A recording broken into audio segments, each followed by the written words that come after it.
"You look like the saddest rich man I've ever seen." The voice came out of nowhere, clear, small, and devastatingly honest. Julian Blake looked up from his untouched plate of seared halibut. Startled. A little black girl stood in front of his table, her hair in tight braids and her Sunday dress just a bit too big for her small frame. Her eyes, however, held the confidence of someone twice her age. "Excuse me?" He signed slowly, eyebrows furrowed, not sure if she understood American Sign Language. "I said," she repeated louder, ignoring the silence of the dining room and the gasps of nearby patrons. "You look really sad. And you're wearing a watch that probably costs more than my mama's car. So that makes you a sad rich man." Julian blinked. He didn't sign anything back. He didn't write anything down. He just stared. He wasn't used to children talking to him.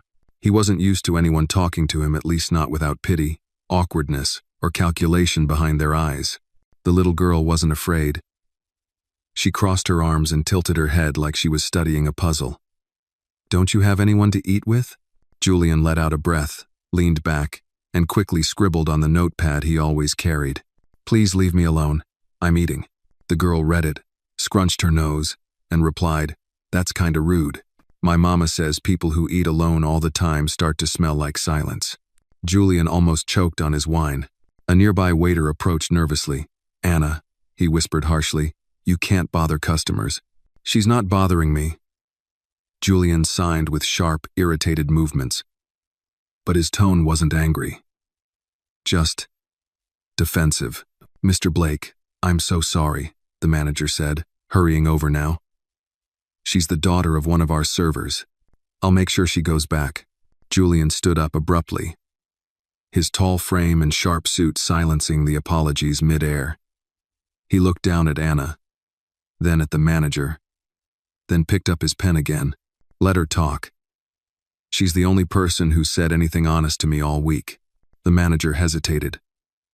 "Of course, sir. I just didn't want to disturb your evening." Julian signed firmly. "You already did." She didn't. Anna smirked and sat down across from him like she belonged there. Julian looked at her, baffled, as she reached for a breadstick. "I'm Anna," she said, mouth full. "I'm 6.5. I know sign language 'cause my mom couldn't talk for a while. She had surgery on her throat." Julian glanced toward the kitchen. A woman in her late 30s was peeking through the swinging door, her face pale and tight with tension. That must be the mother, Dana Washington. She looked ready to storm out and drag her daughter back by the ear. "I like people who don't talk much," Anna continued, twirling a cloth napkin in her hands. "They listen better. You look like you got a lot to say, but nobody ever asks you." Julian signed back slowly. "You talk too much for someone who likes silence." Anna grinned. "That's what Mama says too." Julian huffed silently through his nose. A laugh, number, but close. For a moment, the noise of the restaurant disappeared. All he could hear was the movement of Anna's fingers, her fearless little voice, the sharpness of her perception. It was disarming. It was irritating. And yet, something in him leaned in. "I know who you are," she added matter-of-factly. "You're that guy who made the phone app people can't stop yelling into. But you don't talk anymore." Julian stiffened. Anna noticed. She frowned. "Was it something I said?" He shook his head.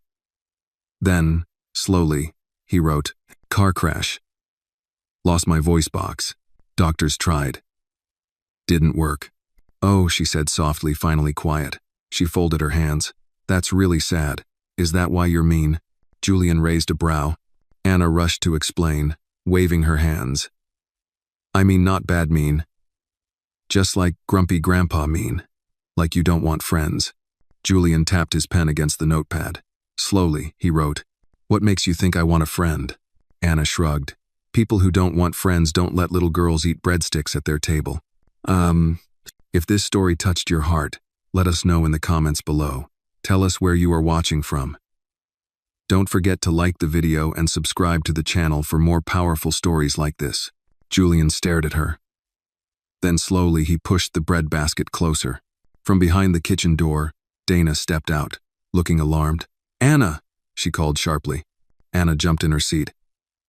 "Oh no. I'm in trouble." Julian stood again, this time calmly, and signed toward Dana. She's fine. She wasn't bothering me. Dana's eyes flicked between her daughter and the billionaire. Mr. Blake. I apologize. She doesn't know boundaries. Julian picked up the notepad again. She knows more about kindness than most adults. Let her finish her bread. Dana opened her mouth to argue, then closed it. Anna looked at her, pleading with wide eyes. Dana sighed, nodded once, and disappeared back into the kitchen, muttering something under her breath. Anna leaned across the table, hands folded like a little CEO.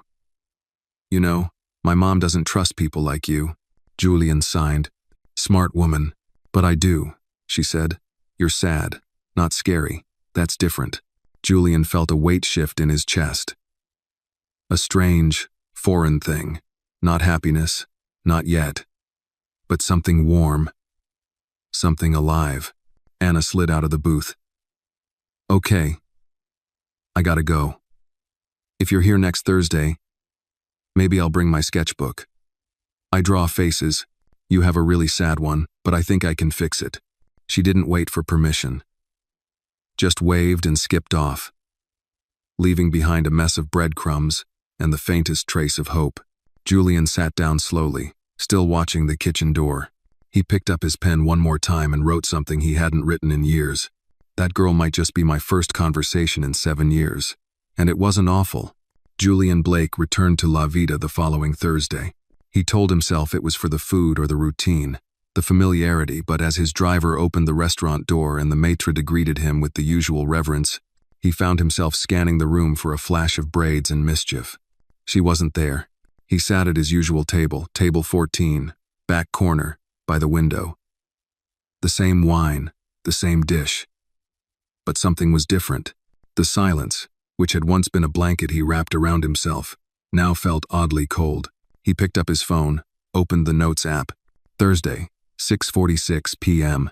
No Anna, bread toast is stale tonight. He closed it and tried to focus on his meal, but halfway through the appetizer, movement at the edge of his vision drew his attention. She was back, Anna, holding a worn purple sketchbook against her chest, escorted reluctantly by her mother, Dana. Dana's expression was tight, protective, the kind of look forged by years of disappointment and unspoken warnings. She approached Julian's table as if she were walking toward a wild animal she didn't trust not to bite. She insisted on coming, Dana said. I told her it wasn't appropriate. Julian gestured toward the chair across from him, the same one Anna had occupied the week before. Then, he wrote, if she has something to show me, I'm listening. Dana looked down at Anna, who looked up at her with a grin that made the woman sigh in defeat. 1 hour, Dana said. Then homework. And no dessert. Oh, deal, Anna chirped, climbing into the chair like it was a throne. Julian watched as she opened her sketchbook with ceremony. The first page showed a scribbled face, large eyes, downturned mouth, storm clouds above the head. She turned it to him proudly. This is you last week, she said. Julian raised an eyebrow. And this? She flipped to the next page, showing the same face, but now with a single flower in the corner and a hint of a smile drawn in. This is what I think you might look like if you had a friend. He stared at the page. His mouth twitched slightly. You're quite the artist, he signed. I know, she said simply. I want to be a therapist, but with drawings. Julian tapped a message into his phone and slid it across the table. You already are one. She tilted her head, confused. Means you help people, Dana explained softly from where she stood behind the chair. Even when you don't know it. Julian looked up at Dana, and for a brief second, their eyes met without tension, without assumptions. But then she pulled away again, crossing her arms, shielding herself. He doesn't need us in his life, Anna. This isn't a fairy tale. Mama, Anna said firmly, he lets me talk, and he listens. That's more than I can say for most grown-ups. Dana stiffened. I'm not saying he's a bad person, but you think he's broken? Silence fell, thick as molasses. Julian looked at Dana again, his expression unreadable. Then he slowly picked up his pen. I am broken, but not dangerous. Dana read the words, her lips pressing into a line. I'm not worried you'll hurt her, she said. I'm worried she'll think she can fix you. Anna looked between the two adults, frowning. I'm not trying to fix him. I just think he's tired of being alone. Julian tapped twice on the table. The sound was quiet, but it made Anna smile. He agrees, she said, before turning another page in her sketchbook. This time, it was a drawing of 3 stick figures. One tall with glasses and a frown, Julian. One medium with curly hair and hands on her hips, Dana. And one small, with a speech bubble saying, "Hi," in big block letters, Anna. She tapped her pencil against the drawing. This is what I want. Us, friends, maybe even family, like a team. Julian looked at the drawing for a long moment. Then he pulled a clean napkin from the table and wrote, "You've got imagination, kid. But I'm not sure I belong on a team." Anna leaned forward. Maybe you've just never been picked for the right one. From behind them, Dana sighed. Okay, Picasso. Time's up, Anna pouted. Just 5 more minutes? Dana gave Julian a glance that said, "This is getting too personal." Julian scribbled a final message on the napkin and handed it to Anna before she left. She unfolded it as they walked away. Her eyes lit up.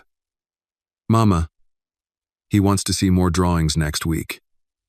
Dana didn't answer immediately. She looked back at Julian, who had already returned to his meal. But his posture was different now. Less rigid. Less alone. The following day, Dana told herself she would talk to the manager about getting transferred to another restaurant. One where her daughter wouldn't befriend billionaires. But she never made that call. Back in his penthouse, Julian pinned Anna's napkin drawing on the refrigerator next to old blueprints and long-forgotten stock reports. It looked out of place crayon between cash flow. But he left it there. He stood in front of it, wine in hand, and whispered a soundless sentence to the empty room. Maybe she's right. Maybe I am tired of being alone. Julian arrived at La Vida 15 minutes earlier than usual the following Thursday. He sat at table 14, back straight, suit impeccable, but his eyes kept flicking toward the entrance like someone waiting for a train that might not come. The waiter brought his usual glass of Merlot and offered a hesitant smile. Julian nodded politely, wrote, "Thank you," on the corner of his napkin, and sipped. Every minute stretched longer than the last. At exactly 6:45, Anna appeared at the door holding her sketchbook like a prized trophy. She had on a red hoodie this time, sleeves too long, and a wide grin that brightened the room more than the chandeliers overhead. Dana followed close behind, wearing her work apron and an expression that said she was still unsure about all of this. As they approached the table, Julian stood. "You're early," Anna said, as if surprised he had emotions like anticipation. Julian grinned, tapped his wrist twice to signal time, then signed, "Wanted to make sure I didn't miss your artwork." She slid into the chair across from him and immediately opened her sketchbook. The first page had a drawing of Julian at the restaurant, except now he had a little bubble above his head filled with musical notes. "What's this?" he signed, curious. "That's you with music," Anna said. "Mama told me you used to play piano before the accident." Julian's fingers paused. Then he slowly signed, "Yes, a long time ago." "Before I stopped hearing my own voice. Do you miss it?" she asked, not with pity but with genuine interest. He nodded. Anna reached into her backpack and pulled out a small plastic keyboard, the kind children used in beginner music classes. Dana, who had been watching from a few feet away, stepped forward immediately. "Anna, it's okay," Anna said quickly. "It's just so he can try again." Even just a note. Julian looked at the keyboard, then at Dana. Her jaw was tight, clearly uncomfortable, but she didn't say no. He reached out, pressing one key. A sharp C echoed. Then another, a low F. The sounds were tinny, toy-like, but his face softened. His fingers, once used to Steinway grands, now danced over cheap plastic keys with reverence. "Thank you," he signed. "This means more than you know." Anna beamed. "Music doesn't need words, just feeling. You still have that." For a while, they sat together, Julian tapping simple chords while Anna flipped through her drawings. Dana remained nearby, watching with crossed arms, always close enough to intervene, but not interrupting, until Mr. Garnett, the floor manager, approached with a clipboard in hand and a disapproving frown. "Miss Washington," he said in a low tone, "I need a word." Dana followed him toward the bar, whispering sharply. Anna leaned in toward Julian. "They think I'm distracting you." Julian frowned, glancing toward the bar. He picked up his notepad and scribbled something, then stood up and walked straight to Mr. Garnett. Without saying a word, Julian handed him the note. Mr. Garnett read it, cleared his throat awkwardly, and muttered, "Of course, Mr. Blake. My apologies." As they returned to the table, Dana looked confused. Julian handed her the note he'd written. "Your daughter is not a distraction. She's the reason I come here." Dana's defenses crumbled for just a moment. She looked at Julian and said quietly, "You don't owe us anything." Julian replied in writing, "I know. But maybe I need something. Maybe I need to matter again." Dana blinked, taken aback. Then she nodded once and returned to the kitchen. After dinner, Anna reached into her backpack again. "I made you a present," she said, pulling out a folded paper covered in crayon swirls. "It's a listening map. In case you forget how." He opened it. The paper showed a path of colored footprints leading from a stick figure version of Julian to a small home labeled Ours. Along the path were signs that read, "Smile, ask, listen. Try again, and finally, be loud if you need to, but be soft when it matters." Julian held the paper like it was parchment from a sacred text. "Can I keep this?" he signed. "Of course, but I made a copy too, for me, so we're both learning." "My cess." As she packed up to leave, Anna said, "You know, Mama said you probably wouldn't show up again. She said people like you don't come back once they've been noticed." Julian shook his head. He signed slowly. "Maybe I didn't want to be seen before. But now I do." Anna nodded. "Good, 'cause you're getting better at being a person." She hugged him suddenly, boldly. And Julian, stunned at first, slowly lifted his hand to gently rest on her shoulder. It was the first human contact he'd allowed in years. When Dana came to retrieve her, she looked more relaxed than usual. "She didn't bother you too much?" Julian shook his head and signed. "She reminded me what it's like to be." Dana smiled, tired but sincere. "She does that to people." Julian watched them leave, then returned to his silent penthouse that night, the toy keyboard in one hand, the crayon map in the other. For the first time in years, he sat at his grand piano, untouched since the accident.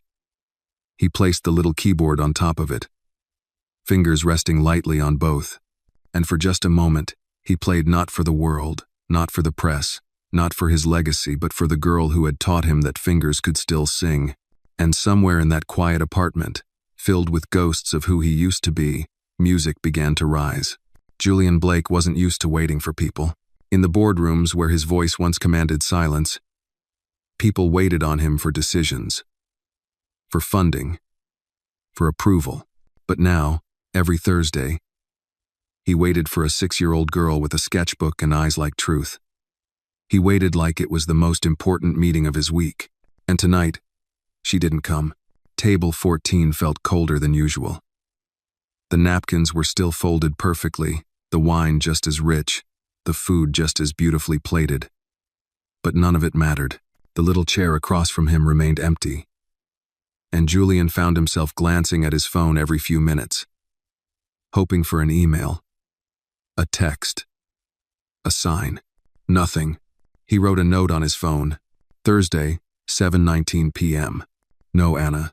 First time." Strange how silence feels heavier now than it used to. Just as he reached for the check, the maitre d' approached with an envelope. "A server left this for you earlier," he said, "from Miss Washington."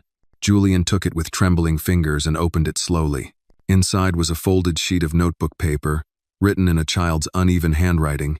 "Dear Mr. Julian, I'm sorry I couldn't come today. Mama is sick. She said it's nothing serious, but I think she just didn't want to be around people. I drew you something anyway. I hope you like it. Don't be sad if the table is empty. Sometimes the people who care about you are still there, just not in front of you. Love, Anna." Attached to the note was a drawing of the two of them sitting at the table. Only this time, Anna wasn't visible, just her empty chair, a cup of juice, and Julian smiling across from it. Julian stared at it for a long time. Later that night, Back at his penthouse, he added the new drawing to the growing collage on his refrigerator. He sat at his piano, played a few hesitant chords, but stopped. The notes sounded hollow without her presence. He missed her questions, her boldness, the way she made his silence feel like something shared instead of endured. The next day, Julian made a decision. He contacted Dana directly. It took calling the restaurant manager and several awkward back-and-forth messages, but eventually she agreed to meet for 10 minutes at a small coffee shop near the Bronx. When Julian arrived, Dana was already there, arms crossed, face unreadable. She didn't offer a smile. "I assume you came because of Anna," she said. Julian nodded. He pulled out his notepad and wrote, "She said you weren't feeling well. I wanted to make sure you're okay." Dana sighed. "I'm fine. Just tired. The kind of tired that doesn't go away with sleep." He waited. She looked away. "It's hard raising a kid alone, especially one as smart as Anna. She sees everything, feels everything, and she's decided you're part of her life now." Julian wrote, "Do you want me to back off? I will, if this is too much." Dana didn't answer right away. Instead, she stirred her coffee slowly. "My biggest fear," she finally said, "is that you'll leave. Not today, but someday, and she'll think it's her fault, that she wasn't enough to keep someone like you around." Julian blinked. That thought hadn't occurred to him. He scribbled quickly, "I've walked away from a lot of things, but I've never been invited to stay before. Not like this." Dana stared at the page. Her voice softened. "She told me you smiled at her chair. Said that's how she knew you weren't mad she missed dinner." Julian smiled now too. "She makes everything bigger than it is," Dana added, a trace of amusement creeping in. "And maybe that's what makes her special. She doesn't just see people. She believes in them." Julian looked down, then wrote, "She believed in me before I remembered how to believe in myself." Dana exhaled. "That's a lot for a 6-year-old to carry." Julian hesitated, then pulled out a second folded note, this one addressed to Anna. He handed it to Dana. "If she still wants to draw next Thursday, I'll be there, with crayons and juice." Dana took the note slowly. "All right," she said. "But if you hurt her even by accident, I won't just walk away. I'll burn the bridge and make sure it stays ashes." Julian nodded, and for the first time, saw not just a protective mother, but a warrior, quiet, tired, but unbreakable. On the next Thursday, Anna returned to La Vida like nothing had changed. She waved at the waitstaff, hugged the maitre d', and marched straight to Julian's table. "I heard you talk to my mom," she said, sliding into her seat. Julian nodded, handing her a small gift bag. Inside, a fresh set of colored pencils, a new sketchbook, and a juice box. Anna gasped. "You remembered." She opened the sketchbook and began drawing instantly. Julian watched her in silence, then slowly signed. "You were right. The table isn't empty when someone still cares." Anna smiled, coloring in a sundae. "I told you," she said. "Some things you can't hear with your ears." Julian leaned back, the sound of her pencils scratching paper becoming music in its own right. Across the room, Dana stood quietly, watching from a distance. She wasn't smiling. Not yet. But for the first time, her shoulders dropped just slightly. Julian turned to Anna and signed, "Maybe next week, you can teach me how to draw."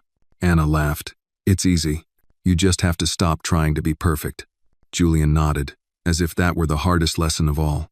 And for the first time in a long, long while, the table didn't feel like a place to eat in silence, but a place where something new was being built, sketch by sketch, chord by chord, word by word. Julian Blake stood in front of the mirror, adjusting his tie for the third time. It was Saturday morning, and for the first time in over a decade, he had agreed to attend something that wasn't a board meeting, fundraiser, or charity gala. This was something much simpler. Anna's school, family art day. He hadn't planned on going. In fact, Dana hadn't even invited him, not directly. But Anna had mentioned it 3 times during their last Thursday dinner, casually, like a child does when they're testing if someone will catch the hint. "It's okay if you're too busy," she'd said, eyes hopeful beneath her brave smile. "Most people don't show up if they're not technically family. I just draw them in anyway." Julian hadn't said yes. but he hadn't said no either. And that was enough. Now, he stood in the hallway of PS 142, holding a sketch pad, feeling completely out of place among the sound of children laughing, parents chatting, and the smell of glue sticks and tempera paint. Dana spotted him first. She stood near the back of the auditorium, arms crossed, talking to another mother. She did a double take when she saw him, blinking as if unsure he was real. "You came," she said, walking over. Julian nodded, offering a small wave, then signed. "Anna invited me. I didn't want her to have to draw me in this time." Dana stared at him for a long beat. Then she shook her head with a soft, disbelieving smile. "She's going to flip." Julian scanned the room. Colorful banners hung from the ceiling, reading "Family is who shows up" in crooked, hand-painted letters. Kids sat at round tables with their parents, gluing macaroni, coloring portraits, giggling over glitter disasters. Then he saw her. Anna was seated at a table near the front, crayons scattered across the surface, hunched over a large poster board. Her hair was in 2 neat puffs today, and she wore a paint-stained apron that nearly dragged the floor. She didn't see him approach. Julian tapped the table gently. Anna looked up and froze. Her eyes widened, mouth opened in a perfect "oh," then curled into the biggest, most genuine smile he had ever seen. "You came. You really came." He nodded, tapping his chest, then pointed to the empty chair beside her. She gestured dramatically. "Yes. Yes. Sit. I saved that chair for you just in case." Dana stood a few steps behind them, arms crossed again, but this time, she wasn't watching like a guard. She was watching like a mother who was almost ready to believe this might be safe. Anna shoved a box of markers toward him. "We're supposed to draw our super person. That's what Miss Kelly said. Someone who makes us feel strong, or brave, or seen."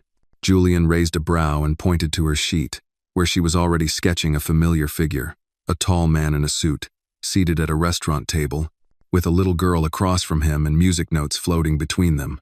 He looked down, touched his chest again, as if to say, "Me? Yes, you," she said, reading his gesture. "Because you show up, even when you don't have to." Julian opened his sketch pad. He hadn't drawn since college, long before the accident, before the silence, but his fingers remembered how to move. Slowly, he began to sketch a figure with a crayon halo of curls and a smile bigger than her face.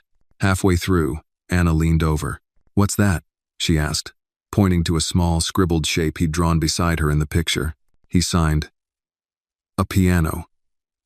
It's where I hear again. Because of you." Anna blinked, surprised. Then she whispered, "You hear through me?" He nodded. She picked up a purple marker and added a heart above the piano. "Then we're music buddies." A teacher passed by, smiling at the unusual pair. "That's quite a team you've got there." "Anna." Anna looked up proudly. "Yep. He's my friend, and my quiet hero." Julian raised a brow at the word hero, but didn't protest. He wasn't used to being called that. Later that day, as the room began to clear and parents packed up their children's artwork, Anna held up their finished poster, 2 stick figures seated at a piano, with colorful waves of sound and light radiating from the keys. Above it, she had written in block letters, "You don't need a voice to make someone feel heard." Dana approached, glancing at the poster. Her lips tightened, not in anger but in something closer to awe. "She's never drawn anyone more than once," she said quietly. "She usually moves on. But you're in half her notebook now." Julian signed. "She saved me. Even if she doesn't know it." Dana didn't speak for a long time. Then she looked him squarely in the eye. "Do you know what she told me the night after your first dinner?" He shook his head. She said, "Mama, I think Mr. Blake is trying to remember how to be a person." "Huh." Julian exhaled softly, as if the air itself carried the weight of that sentence. "She's right," Dana said. "You are. And we're not the kind of people who give up on someone who's still trying." Julian smiled, signed, "Then I hope she keeps drawing, and I'll keep showing up." That night, back in his apartment, Julian stood in front of the refrigerator. The paper heart Anna had drawn above the piano was now pinned right next to the first sketch she ever gave him. He picked up his phone and typed a new note. "Saturday, 9:03 p.m. Today, I was drawn not as who I was, but who I could be. That's a bigger gift than anything I've ever built or bought. Then, for the first time in years, he opened his camera app.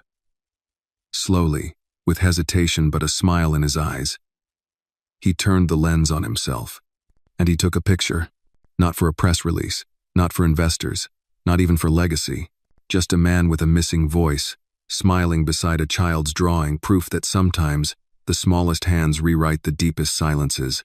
The days that followed the art event passed quietly. But something in Julian Blake's life had undeniably shifted. His mornings no longer began with financial reports and silence, they started with color. He had taken to placing one of Anna's drawings beside his coffee mug each morning, a ritual that grounded him more than any quarterly gain ever could. Thursday evening arrived with the familiar scent of roasted garlic and white linen tablecloths at La Vida. But this time, Julian wasn't alone when he walked in. He held a small brown paper bag in one hand and glanced down occasionally to make sure its contents were still intact. As he approached table 14, Anna was already there, legs swinging beneath her chair, chin resting on her fists. When she spotted him, she grinned and waved both arms in the air like a tiny lighthouse guiding him home. "You're late," she declared playfully. "I was about to call your secretary." Julian smiled, pulled out a napkin, and scribbled, "Had to pick up something important." Anna tilted her head. "Is it candy?" He shook his head and gently placed the paper bag on the table. From inside, he pulled out a small hand-carved wooden chair just big enough to hold a doll or a plush toy. Its surface had been sanded smooth, the backrest shaped like a tiny piano. Anna gasped, "It's for my art desk." Julian nodded, and then signed. "A chair for one more, in case we ever want to invite someone else to our table." She touched the chair reverently, then whispered, "It's beautiful. Did you make it?" Julian hesitated, then he nodded once. Yes, he had. He had spent 2 days carving it by hand, cutting, sanding, sealing. Not because he needed to, but because it felt like the kind of gesture that words could never express. Anna clutched it to her chest. "Can we name it?" Julian raised an eyebrow. She nodded earnestly. "All good chairs deserve a name. Maybe something like Melody." He grinned and signed, "Melody at Island." The two of them ordered their usual grilled chicken for her, salmon for him, and as they ate, they fell into the strange rhythm they'd created. Julian would sign or write.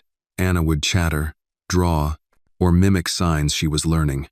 Sometimes Dana would join them briefly during her shift, bringing over extra napkins or refilling water, her expressions softening more with each visit. But tonight, something felt slightly off. Julian noticed it first in Dana's eyes. She was quieter than usual, even more guarded. Her smiles didn't reach her eyes. Her gaze drifted often toward the restaurant entrance, as if waiting for something or someone. Anna noticed too. "Mama's worried," she whispered between bites. Julian frowned and signed. "Why?" Anna leaned closer. "I think someone from her past is coming around again. Someone not good." Julian felt his stomach tighten. He looked toward Dana, who caught his gaze, and for a moment, he saw something unspoken in her face. Fear, perhaps, regret, something heavier than the plates she carried. Later that night, when the restaurant had quieted and Anna had gone to the back to wash her hands, Julian approached Dana as she wiped down a nearby table. He tapped lightly on the wood, holding his notepad. "Everything okay?" Dana hesitated, glanced around, then finally said, "You don't need to get involved." Julian didn't move. She sighed. "An old problem has resurfaced. My ex, Anna's dad." Julian felt his breath catch. Dana continued, voice low. "He was never really there, but now he wants to be. Not because he suddenly cares, because he found out about you. And what you're worth." Julian's jaw clenched. "He's not dangerous," she said quickly. "Just manipulative. He knows how to twist things, make it sound like he's the victim. But I've kept Anna safe this long. I'll keep doing it." Julian wrote, "You don't have to do it alone." Dana's eyes glistened, but she blinked it away. "I've been doing it alone for 6 years." He paused, then added, "But now there's a chair for one more." "You said so yourself." Dana gave him a long, unreadable look. Then she reached out, gently touched his wrist. "You're a good man, Julian, but Anna's safety comes first. Always." He nodded. That night, as Julian walked out into the cool night air, the lights of Manhattan blurring behind him, he felt something foreign settle in his chest. Anger, not the explosive kind, the quiet, determined kind. The kind that made a man who had once built empires decide to protect something far more fragile, a little girl with crayons, and the woman who had taught her how to be brave. The next day, Julian made a few calls. Not to lawyers or security consultants, he already had those on standby. No. This call was to someone from his past. A man who owed him a favor. A man who specialized in background checks and quietly making problems disappear legally. Julian had spent years retreating from the world. Now, he was stepping forward. Not for a business deal, not for profit, for a promise unspoken, but deeply felt. He would not let that child down. The following Thursday, Anna arrived at La Vida holding Melody the chair like it was a royal guest. She sat it next to her own chair at table 14 and whispered, "Just in case we need to make room for someone else someday." Julian nodded and signed. "Or to remind us, there's always space for kindness." She grinned. "Exactly." Dana served them dinner, her steps a bit lighter this time. But Julian noticed the subtle change in her posture, the way she scanned the door, the way her smile wavered when her phone buzzed. He would wait, watch, and prepare, because the silence he had once embraced was no longer his ally. Now, he had something to protect, and the man with a missing voice was finally ready to speak in the loudest way possible, with action. The storm came quietly, not with thunder or lightning, but in the form of a man wearing a leather jacket, cologne that tried too hard, and a crooked smirk that didn't reach his eyes. It was a rainy Sunday when he showed up at Dana's apartment building in the South Bronx. He knocked twice, then leaned against the doorframe like he belonged there. When Dana opened the door and saw him, her breath caught and not in a good way. "Travis," she said, her voice flat, brittle. He grinned like he'd just won something. "Hey, D. Been a minute." Dana stepped halfway into the hall, closing the door behind her. "What do you want?" Travis shrugged. "Just here to see my daughter." "You remember Anna?" Dana's jaw tightened. "You don't get to say her name." "You haven't said it in 6 years." He held up his hands, feigning innocence. "That's not fair. Life was messy. I was getting my stuff together." "No, you were getting other women together," Dana shot back. "And debts. And excuses." Travis leaned in closer. "Look, I get it. I messed up. But I've changed. I got a job now. I'm clean. Thought maybe it's time I met the kid." Dana folded her arms. "Why now?" He hesitated for just a breath too long. Then he smiled. "Heard you've got some new company. Rich company." Dana's eyes flared with rage. "Get out." He raised an eyebrow. "You know I've got rights. She's my blood. She's more than your blood. She's my life. And I won't let you waltz in just because you think there's something in it for you." Travis's smile thinned. "Don't make this harder than it has to be." Dana didn't flinch. "You want to go through the courts? Be my guest. But you'll be fighting a woman who's never missed a parent-teacher conference, who worked 3 jobs to feed that girl, and who has plenty of people ready to stand beside her." "People like your billionaire boyfriend?" Travis sneered. Dana's eyes narrowed. "He's not my boyfriend. He's Anna's friend, and maybe the first decent man she's ever known."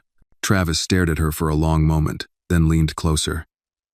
"Tell him to back off, or things could get messy." Dana's face didn't move.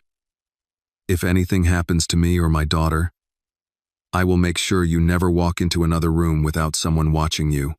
Then she stepped back inside and locked the door. Julian read the message 3 times. It was simple, sent by Dana late that night. "He came, said your name. I told him to leave. Be careful." He stared at the screen for a long time, then typed back, "I won't let him near her." Dana replied only with, "I know, but this might get ugly." Julian leaned back in his chair. The city skyline blinked at him through the rain-streaked windows, but he barely noticed. His silence, once a shield, now felt like a prison. There were words he wanted to scream, promises he wanted to shout, but all he had were actions, and he was ready to act. The next morning, Julian met with a man named Marcus Patel, a former CIA contact turned private investigator. They sat in Julian's office, minimalist, sharp, a quiet empire built on logic and steel. Marcus was direct. "Travis Carter," he said, sliding a file across the desk. 38. Multiple arrests, mostly domestic disturbances and fraud. Nothing that stuck, but plenty that stinks. Last known address was in Queens. No stable employment until 2 weeks ago. Just got hired at a security firm. Low level. Julian flipped through the photos and records, every page a reminder of the kind of man he was dealing with. Marcus continued. He's already talked to 2 gossip bloggers. Tried selling a story about you and Dana. No one bit yet. But if he gets the right angle, it could go public. Julian tapped his pen against the desk, then signed slowly. "Can we stop him?" Marcus raised an eyebrow. "Legally? Only if he crosses a line. But we can make sure he's watched. Keep him too busy to cause real trouble." Julian nodded, then scribbled something on a notepad and slid it across. Marcus read it and grinned. "You want me to buy out his job?" Julian nodded again. "Subtle." Marcus chuckled. "All right. I'll handle it." Meanwhile, Anna remained blissfully unaware. At Thursday dinner, she brought a new sketchbook, this one with a lock on the side and glitter stickers spelling out Team Melancholy, a name she'd created for herself and Julian because, as she said, "We're not sad, we're just deep." She noticed that Julian was quieter than usual, his eyes scanning the restaurant more than normal. When she asked why, he signed, "Just watching over the people I care about." Anna wrinkled her nose. "That's what Mama does. She says she's always on guard." Julian smiled faintly. "Maybe you both learned from each other." At one point during dessert, Anna asked, "Do you believe people can really change? Like, for real?" Julian paused. She added, "Mama says some people are like shadows. They only show up when it's dark." He nodded, then signed. "Some shadows pretend to change shape, but they're still shadows." Anna thought for a moment. "Good thing we have light." Julian reached across the table and gently tapped her crayon-covered fingers. "You are the light." As the evening ended, Julian watched Dana carefully. She hadn't said much during the meal, but her eyes met his just once, and in that glance, she told him everything. She was scared, and she was grateful. Later that night, Julian stood in his penthouse, staring out at the city. Travis had made a mistake not just by showing up, but by thinking that this was still the Julian Blake of old. The man who disappeared behind money and walls. The man who ran when things got complicated. That man was gone. This man, the one who played toy keyboards and carved doll chairs, had something to protect. Something pure. And for that, he would fight. Quietly, relentlessly, the way only a man with no voice could. Julian stood across the street from PS 142. The early morning sun casting long shadows along the brick sidewalk. He kept his distance, his hands tucked in his coat pockets, eyes fixed on the school's front entrance. Parents bustled around him, coffee cups in hand, backpacks slung over shoulders, hurried kisses exchanged before doors closed. Then he saw her. Anna, in her purple hoodie and mismatched socks, walked hand in hand with Dana. She was talking fast, her free hand waving with excitement, no doubt retelling a dream or describing her latest drawing. Dana smiled, but it was that tight, guarded smile Julian had learned to read all too well. He waited until they disappeared inside. Then he turned, walked toward the black sedan waiting by the curb, and got in. Marcus sat in the passenger seat, tapping on a tablet. He was at the diner on 108th this morning. Didn't try anything. Just sat, drank coffee, talked to no one. But his car's been circling Dana's block at night. Real slow. Real deliberate. Julian signed slowly. "We need to file a restraining order." Marcus nodded. "Already in motion. But the courts take time. In the meantime, we've put a security guy at Dana's building. Low profile, just in case." Julian looked out the window. The city moved around them alive, loud, indifferent. But inside him, the silence was steady and sharp, the kind that meant clarity. He wrote in his notebook and slid it to Marcus. What if he's planning something worse? What if he doesn't wait for the courts? Marcus exhaled, tapping the steering wheel. Then we act faster. But you need to prepare Dana. She has the right to know. Julian nodded. That evening, Levita felt different. The restaurant was full, but the warmth was missing. Dana served tables with the precision of someone who couldn't afford to make a mistake. Anna arrived at their table later than usual, holding a half-finished drawing and a juice box. Julian greeted her with a soft smile and a small wrapped box. She grinned. Another present? He nodded and gestured for her to open it. Inside was a charm bracelet, delicate, silver, with 3 small charms already attached, a music note, a tiny wooden chair, and a pencil. Anna's eyes lit up. It's perfect. Julian signed. Each one means something we built together. Dana approached as Anna slipped the bracelet onto her wrist, still beaming. But her eyes were serious. We need to talk, she said quietly. They moved to the corner of the restaurant, away from the buzz of diners and clinking glasses. I know he's still around, Dana said before Julian could sign a word. I've seen the car, the way he watches. Julian nodded and handed her a file, Marcus's report. Photos, patterns, license plates, statements. Dana flipped through it, her jaw tightening. I knew he was scum. But this, Julian signed. We're filing a restraining order. You'll have protection. And if you want, we can move you and Anna temporarily. Somewhere safe. Dana's face hardened. I've spent my whole life running. I'm not teaching Anna to hide from men like him. We don't leave. He does. Julian watched her with something like admiration. Then he scribbled a note. Then let's make it clear he's not welcome. Together, the next evening, Travis tried again. He parked across the street from Dana's building and waited. This time, he didn't even make it out of the car. Marcus was there, along with a uniformed officer. They didn't threaten, didn't raise their voices. They simply served him the papers, made it clear he was now on record. This is harassment, Travis snapped. She's using her rich boyfriend to bully me. No, Marcus replied calmly. She's protecting her daughter. And he's not just rich, he's not scared of you. Travis tore up the paper, but the officer simply handed him a second copy. Julian watched from a nearby window, arms crossed, face unreadable. Later that night, he received a text from Dana. Just one sentence. He won't win. Not this time. The next Thursday at dinner, something had changed. Anna showed up with a new drawing.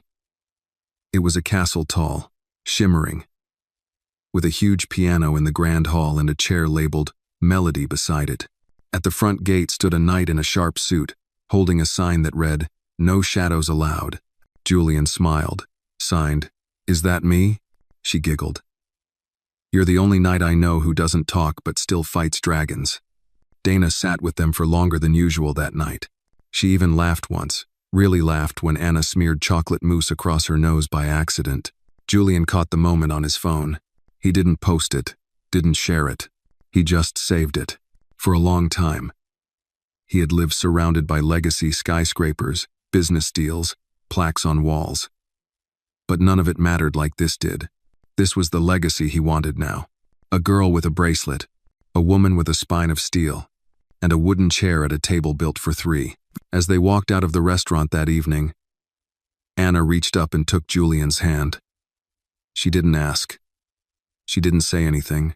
She just held it. And for Julian Blake, that small gesture made more noise than any standing ovation ever could. Julian Blake hadn't stepped foot inside a public school hallway in over 30 years, not since his own teenage years, when he used to skip gym class and hide in the library, sketching circuit boards and dreaming about building things that no one else could. Back then, the world had been too loud, too unkind. Now, it was still loud, but the voices that mattered had changed. The principal's office at PS 142 was modest. Framed photos of student art projects, a dusty potted plant, and a half-empty candy jar sat near the edge of the desk. Principal Myra Lopez, a woman in her early 60s with kind but perceptive eyes, offered Julian a seat. "Thank you for coming in, Mr. Blake," she said. "Dana's on her way, but I wanted to speak with you first." Julian nodded, pen ready. He had received a message that morning asking for an urgent meeting. No details. Just that it involved Anna. Myra clasped her hands together. "Anna's fine. Let me start there.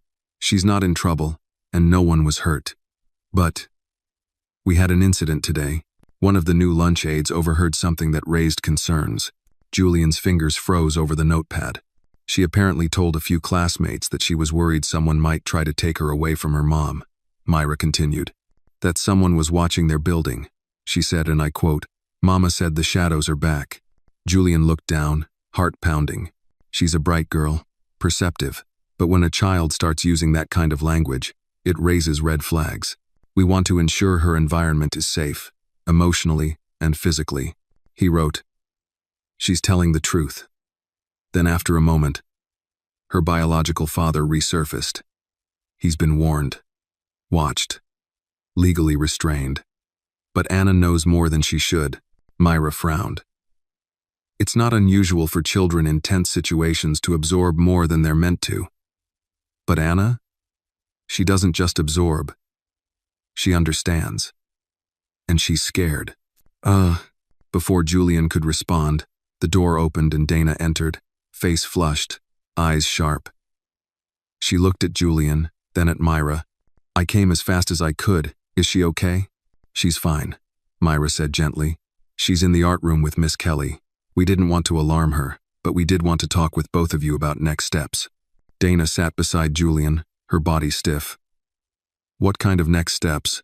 Myra hesitated. "We're not talking about CPS or any official investigation. This isn't that, but we do want to provide support. Perhaps a counselor, someone trained in trauma and anxiety in children." Julian tapped his notepad. "Anna needs stability. Familiar faces. Not a stranger asking questions." Dana looked at him, then at Myra. "What if we found someone? A therapist who works with families like ours. Someone Anna can ease into. Slowly." Myra nodded. "I'd be open to that. The goal is to support her, not overwhelm her." Julian added, "And we increase security, quietly, around the school and the apartment. She needs to feel safe, not just be safe." Dana exhaled. "She's been carrying more than I thought. And I told myself she didn't notice, but she always notices." Later that day, Julian and Dana stood outside the school, waiting for Anna to finish her after-school art club. "I didn't expect this," Dana murmured. "I thought I was doing everything right, keeping her world small, clean. But she's not a baby anymore." Julian signed slowly. "She's brave, like her mother, but brave kids still need soft places to land." Dana glanced at him, then looked away, blinking fast. "You're more than a soft place, Julian. You're an anchor. She looks at you like you hung the stars." He didn't know how to respond to that, so he didn't. A moment later, Anna burst out the front doors. Backpack bouncing, art tube under one arm. She sprinted toward them and stopped, just short of colliding. "I drew a giant bird today," she said proudly, holding up the sketch. "It's called a justice falcon. It sees everything from the sky and swoops down when people lie." Julian chuckled, then signed. "Can it talk?" "Nope," Anna said, slipping her hand into his. "It just knows, like you." Dana reached out and smoothed Anna's hair. "You ready to go home?" Anna hesitated. "Can we stop for ice cream?" Justice birds need sprinkles. They walked together down the block. Anna talking a mile a minute. Julian nodding. Dana silent, but present. The city roared around them, but for a brief moment, it couldn't touch them. That night, Julian returned to his penthouse and opened a locked drawer in his study.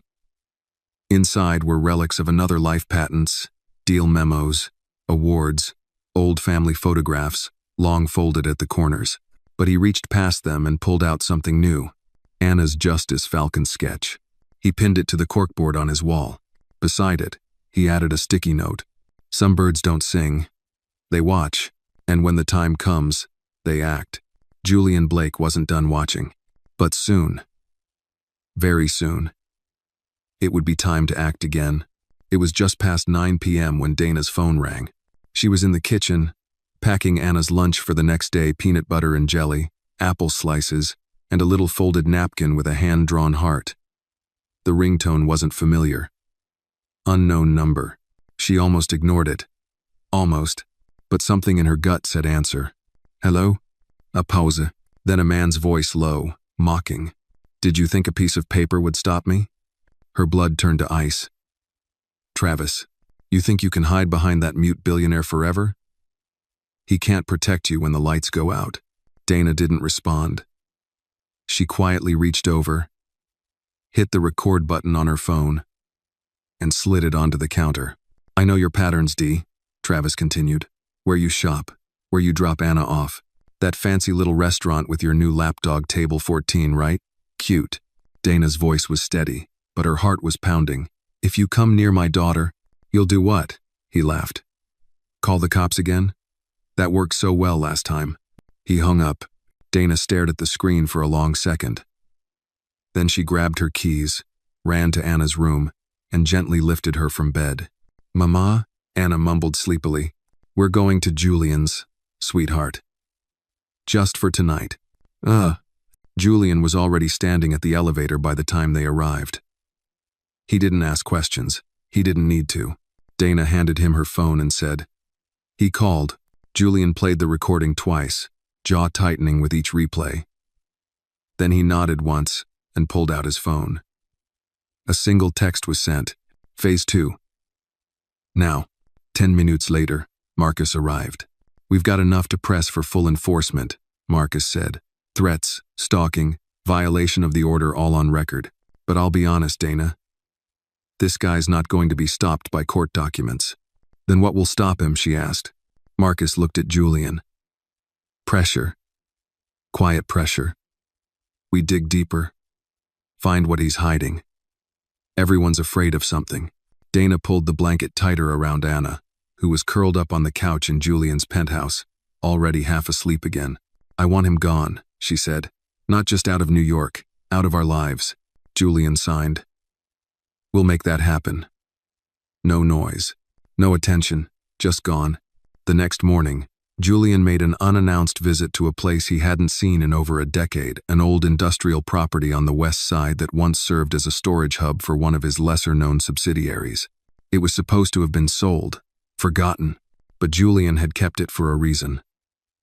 A quiet place. Off the grid.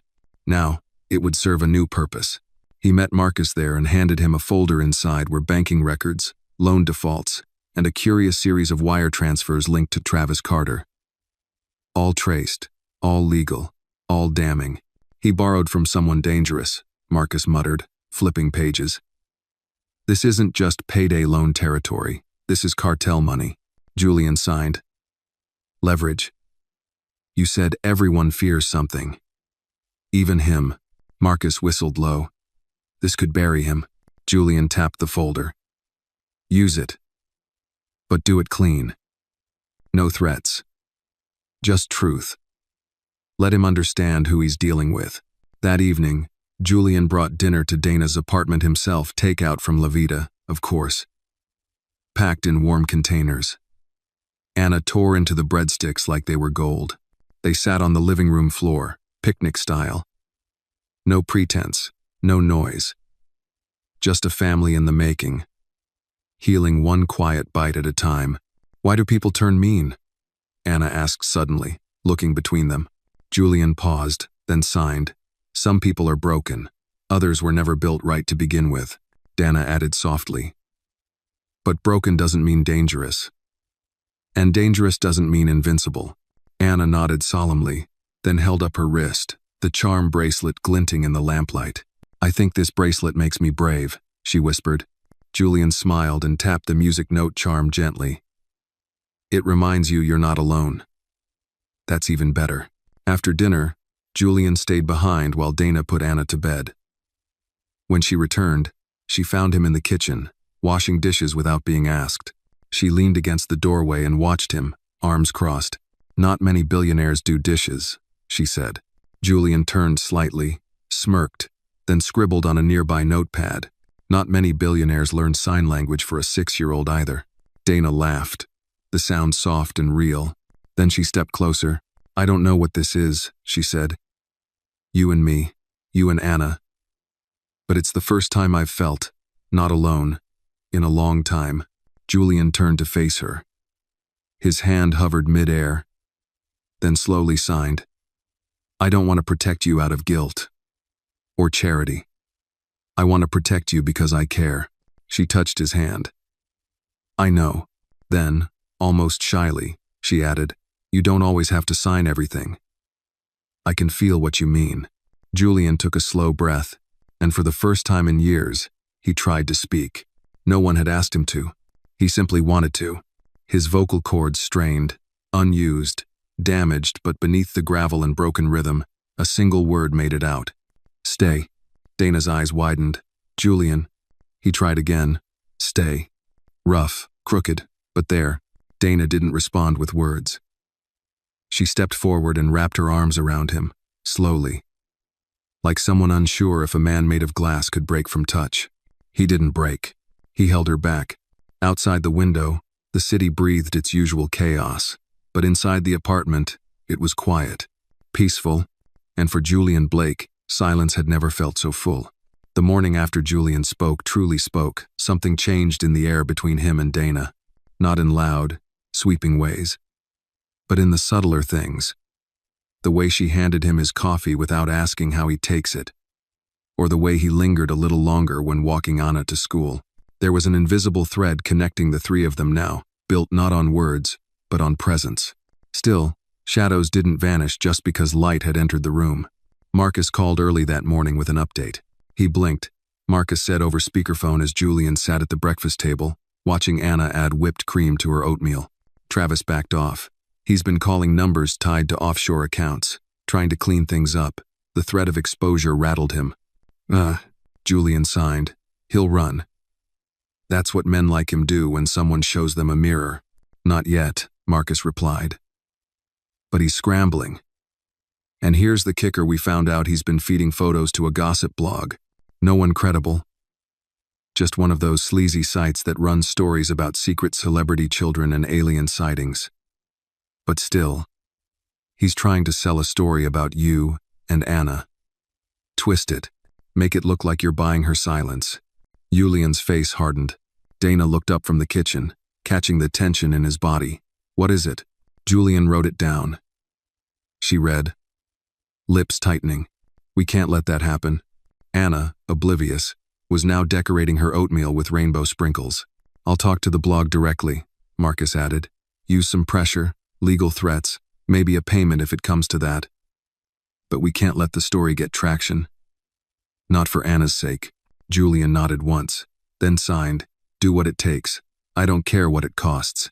That afternoon, Julian sat in his private office on the 42nd floor of Blake Tower, a space he hadn't used much since stepping back from day-to-day operations. But today, he sat at the head of a table once reserved for corporate giants and merger discussions. Only now, the mission was personal. He placed Anna's Justice Falcon sketch in front of him and stared at it for a long time. When Travis tried to sell his story to the tabloid, Marcus's team intercepted the transaction. The editor received a polite but forceful cease and desist letter, alongside a dossier outlining Travis's criminal history and false claims. Within the hour, the blog's offer was retracted, and Travis's contact was permanently blocked from their contributor list. But Julian wasn't satisfied with silence. He wanted closure. He signed a message and sent it through Marcus. "Meet me. One time. No lawyers. No cameras. Just you and me.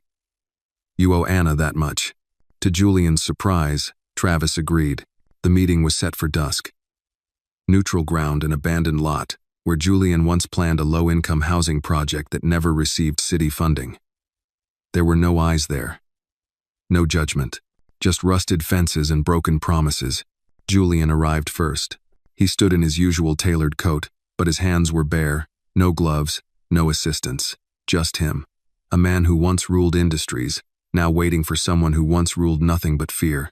Travis pulled up in a beat-up Honda, engine rattling like bones. He stepped out with a swagger that didn't quite reach his eyes. His beard was unkempt, eyes darting behind sunglasses. "Well, if it isn't the billionaire babysitter," Travis sneered. "Come to buy me off?" Julian didn't move.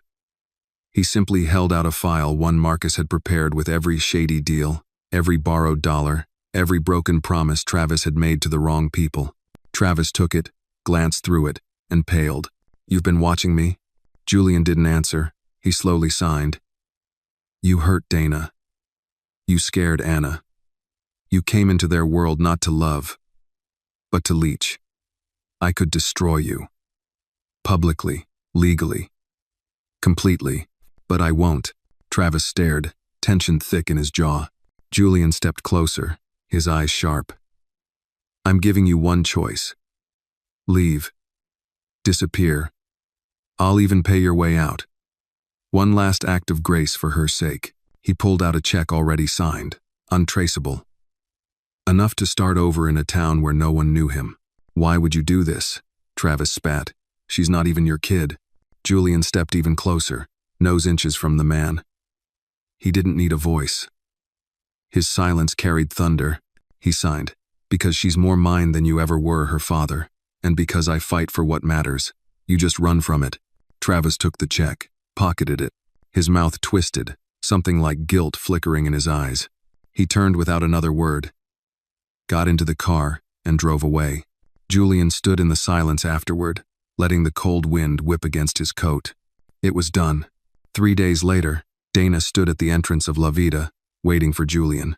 The restaurant was closed for a private dinner, Julian's doing, of course. Inside, soft jazz played, candles flickered on every table, and the scent of roasted garlic hung in the air. Anna danced through the empty aisles, pretending to be a maître d', placing invisible guests at their imaginary tables. She wore a dress with silver sequins and her charm bracelet jingled with every step. Julian arrived with a small box in hand. "More presents?" Dana teased. He shook his head and gestured for Anna. Inside the box was a key. "What's this for?" Anna asked. Julian signed. "The art studio. For you and your mom. Upstairs from the new bookshop. All yours. A space to draw, to be safe, to dream." Dana's breath caught. "You didn't have to." He shook his head and gently touched her hand. "I wanted to." Anna jumped into his arms. "Does this mean we get our own real castle?" Julian smiled and signed. "Every hero needs a fortress. Ours just has more crayons." That night, as they sat around the table, just the three of them, Dana raised her glass. To silence that protects, to justice that watches, and to kindness that never has to shout. Julian lifted his glass in return. The shadows were gone. The light had stayed. Saturday morning sunlight spilled through the tall windows of the new upstairs studio, casting golden patches across wooden floors and half-unpacked boxes. The space smelled faintly of fresh paint and lavender oil, a combination Dana said reminded her of beginnings. On the far side of the room, Anna sat cross-legged on the floor, humming to herself while gluing glitter to a construction paper mural. Julian stood beside the window, watching her quietly. He had arrived early, earlier than even Dana, and brought coffee and 2 bagels from the bakery downstairs, just the way she liked them. But he hadn't said much. Not because he didn't want to, but because the silence this morning was peaceful, not heavy, not hiding. Just present.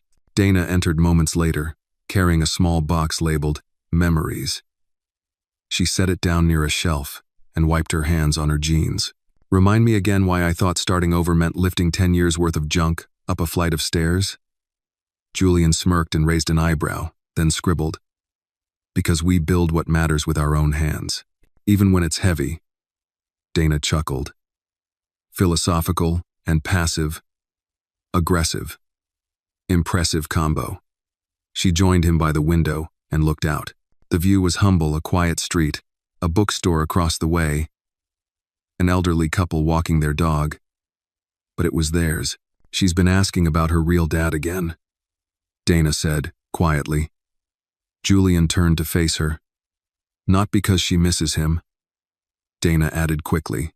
"More like She wants to understand what he didn't see, what he left behind.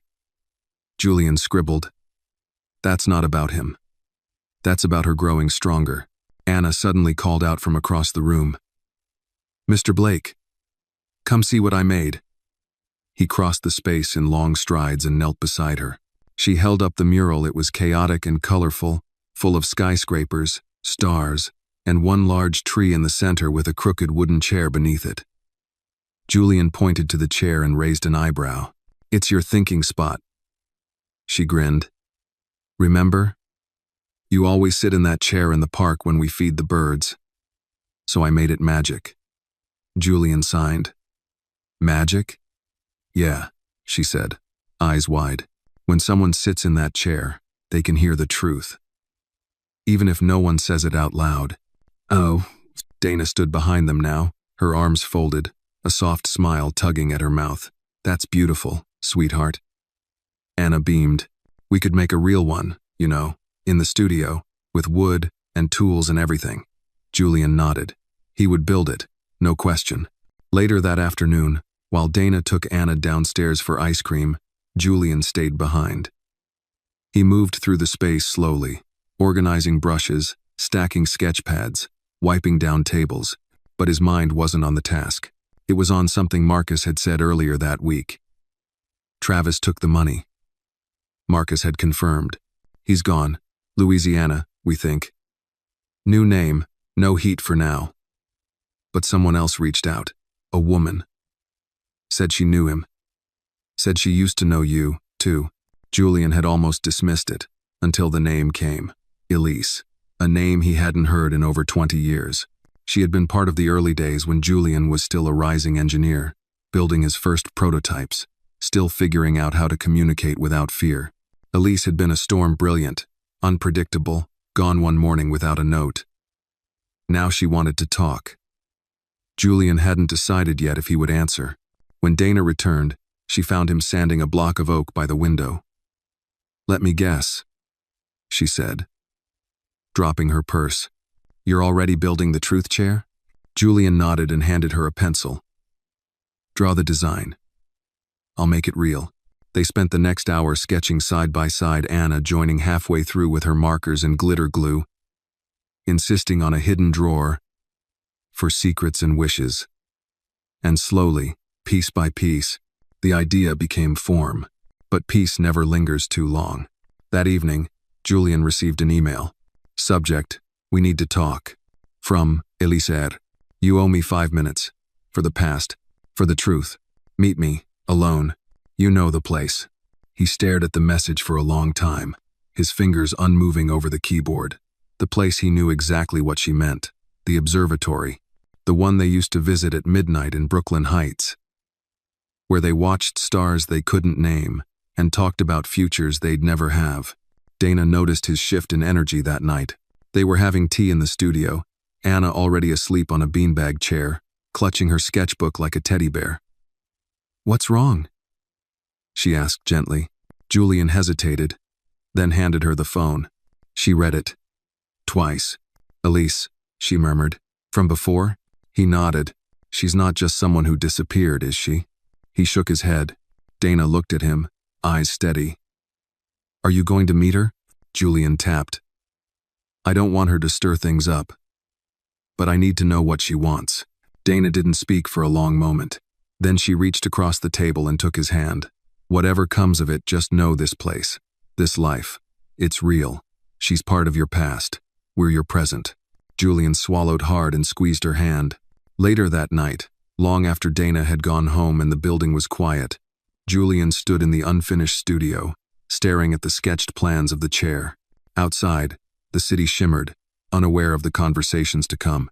He wrote on a fresh piece of paper, "What is the truth, if not the courage to sit still and listen to it?" He pinned it next to the drawing. Tomorrow, he would meet Elise. But tonight, he would stay right here, in the presence of two people who made silence a place of safety, and in the light of a crooked chair drawn by the smallest, bravest hand he had ever known. The observatory hadn't changed much. A layer of dust dulled the corners, and the paint on the railing had peeled from years of winter rain. But the view, God, The view was still the same. The Manhattan skyline stretched across the horizon, sharp and glittering, as if someone had poured stardust on glass. The air was crisp. Quiet. Julian stood near the telescope, his coat collar turned up against the wind. He hadn't told Dana what time the meeting was, only that he'd text her when it was over. She had nodded, trusting him, even if her eyes betrayed a flicker of worry. At precisely 8 p.m., soft footsteps approached from behind. He didn't turn. "Elise," he signed without looking. A voice behind him replied, smooth but tired.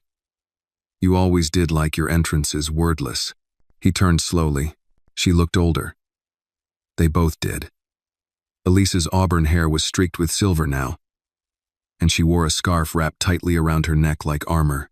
Her eyes, however, were still unmistakable, wide, observant, always 2 steps ahead of the conversation. "I wasn't sure you'd come," she added. Julian raised an eyebrow. "Okay," she admitted. "I knew you'd come, because you're you, and you never leave things unfinished." He gestured for her to speak. She sighed, moving to the railing. "I saw the article that didn't get published. The one your team buried. The story Travis tried to sell. It didn't surprise me. Not really. Men like him always try to burn things down on their way out."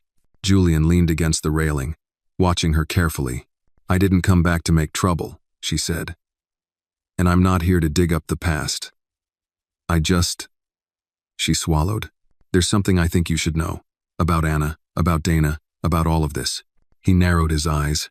"I was with Travis years ago, briefly. Back when I was running from you, from everything we were."